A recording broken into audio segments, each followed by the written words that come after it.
Ang mabuting balita ng Panginoon ayon kay San Lucas, chapter 10, verse 1 to 12 and verse 17 to 20. Noong panahong iyon, ang Panginoon ay humirang pa ng 72.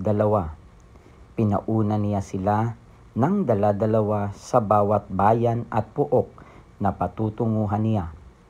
Sinabi niya sa kanila, "Sagana ang aanihin, ngunit kakaunti ang mga manggagawa. Idalangin ninyo sa may-ari na magpadala siya ng mga manggagawa sa kanyang bukirin.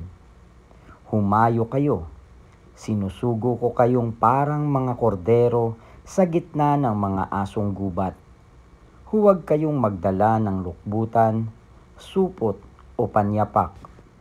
Huwag na kayong titigil sa daan upang makipagbatian kanino man. Pagpasok ninyo sa alinmang bahay, sabihin muna ninyo, maghari nawa ang kapayapaan sa bahay na ito.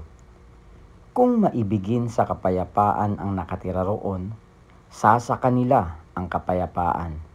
Ngunit kung hindi, hindi sila magkakamit nito. Manatili kayo sa bahay na inyong tinutuluyan. Kanin ninyo at inumin ang anumang idulot sa inyo, sapagkat ang manggagawa ay may karapatang tumanggap ng kanyang upa. Huwag kayong magpalipat-lipat ng bahay. Kapag tinanggap kayo sa alinmang bayan, kanin ninyo ang anumang ihain sa inyo. Pagalingin ninyo ang mga may sakit doon at sabihin sa bayan, nalalapit na ang paghahari ng Diyos sa inyo. Ngunit sa alinmang bayang hindi tumanggap sa inyo, lumabas kayo sa mga lansangan nito at sabihin ninyo, pati ang alikabok dito na dumikit sa aming mga paa ay ipinapagpag namin bilang babala sa inyo. Ngunit pakatandaan ninyo, nalapit na sa inyo ang paghahari ng Diyos. Sinasabi ko sa inyo, sa araw ng paghuhukom ay higit na mabigat ang kaparusahan ng mga tao sa bayang yaon kaysa dinanas ng mga taga-Sodoma. Bumalik na tuwan-tuwa ang 72. Panginoon, sabi nila, kahit po ang mga demonyo ay sumusunod kapag inutusan namin sa ngalan ninyo.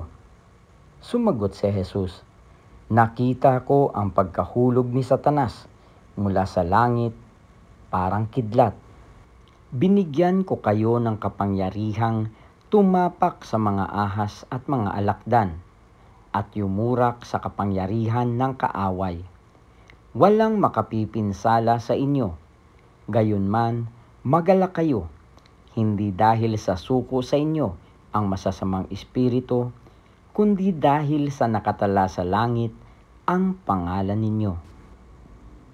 Ang mabuting balita ng Panginoon. Pinupuri ka namin, Panginoong Hesukristo.